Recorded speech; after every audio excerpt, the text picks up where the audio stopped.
Herta Pascal Trouillot, première femme avocate, juge et présidente d'Haïti, a surmonté d'innombrables obstacles pour briser toutes les barrières et gravir tous les échelons.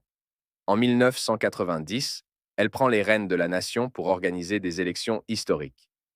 Toutefois, au lieu de la gloire et de la reconnaissance, elle fait face à une terrible persécution politique. Une nuit fatidique, trois hommes armés s'introduisent chez elle pour la tuer. Après l'accession au pouvoir de Jean-Bertrand Aristide, l'homme qu'elle a aidé à faire élire, Herta Pascal Trouillot est emprisonnée sans ménagement dans les geôles du pénitencier national. Née à Pétionville en 1943, Herta Pascal Trouillot est issue d'une famille de 9 enfants. Après sa scolarité, elle intègre l'école privée de droit des Gonaïves. En 1970, elle devient la première étudiante en droit en Haïti, à soutenir un mémoire de licence intitulé Statut juridique de l'haïtienne dans la législation sociale. Ce parcours marque le début de sa révolution dans le statut des femmes en Haïti.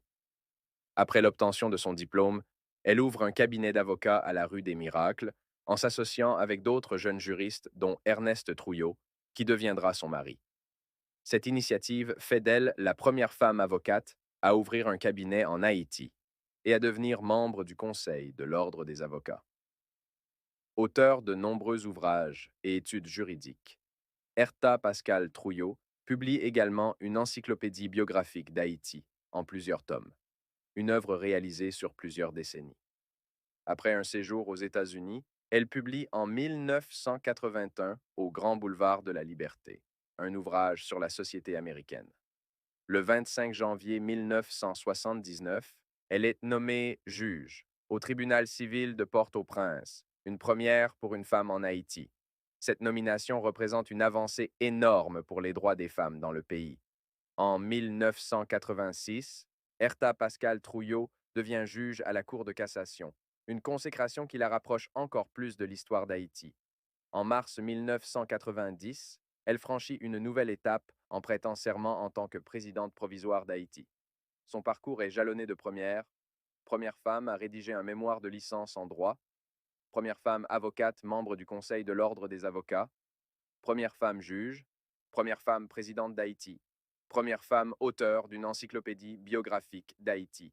La liste est longue et témoigne de son impact significatif. En mars 1990, le général Prosper Avril est contraint de quitter le pouvoir. Erard Abraham devient le nouveau dirigeant et engage des négociations avec l'Assemblée de concertation, regroupant plusieurs partis politiques. L'objectif est de remettre le pouvoir à une autorité civile indépendante. Après de nombreuses tractations, Herta Pascal Trouillot est choisie pour cette mission. Elle est propulsée présidente de la République d'Haïti et chef de gouvernement, sans Premier ministre, et réalise les premières élections libres, honnêtes et démocratiques du pays dans des conditions très difficiles. Le 13 mars 1990, elle prête serment comme présidente provisoire. Pendant sa présidence, les conseillers d'État tentent de la manipuler pour leurs propres intérêts, mais elle résiste. Lélie François Manigat, alors en exil, veut revenir au pays en tant que président pour écarter Herta Pascal Trouillot. Elle tient bon et insiste sur le retour de Manigat en tant que simple citoyen ou candidat à la présidence. En plus des intimidations, elle fait face à une tentative d'assassinat en 1990. Trois hommes armés s'introduisent chez elle à 3 heures du matin pour la tuer. Malgré la présence de son service de sécurité, les mercenaires atteignent son bureau. Elle garde son sang-froid et les reçoit convenablement, leur proposant de prendre le petit déjeuner avec elle. Pendant le repas, ils avouent être venus pour la tuer, mais changent d'avis face à son accueil bienveillant. Avant de partir, ils veulent un souvenir, et Herta Pascal Trouillot leur offre des photos dédicacées.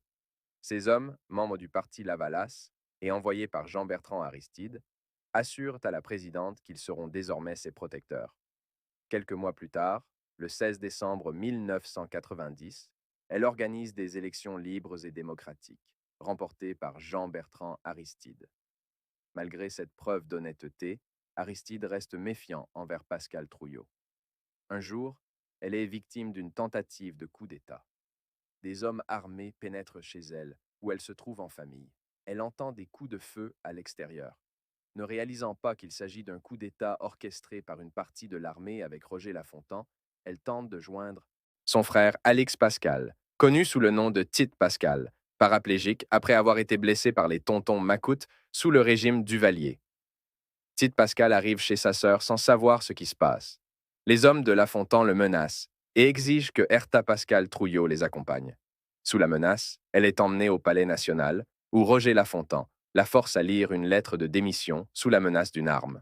Le 16 décembre 1990, Herta Pascal Trouillot organise les premières élections présidentielles et législatives libres et démocratiques de l'histoire d'Haïti, remportées par Jean-Bertrand Aristide. Malgré ce succès, elle est ensuite persécutée par Aristide. Convoquée par le commissaire du gouvernement, elle est placée en détention au pénitencier national. Bien qu'elle ait mené des élections libres et honnêtes, ayant servi la cause d'Aristide, ce dernier reste méfiant. Après cette période, elle vit normalement à Cristo, malgré les tentatives de l'administration Aristide de la gêner. On lui coupe l'eau, l'électricité, et on déverse des ordures devant chez elle. Malgré tout, les contributions de Madame Trouillot à la justice et à la démocratie en Haïti restent inestimables, et son parcours continue d'inspirer.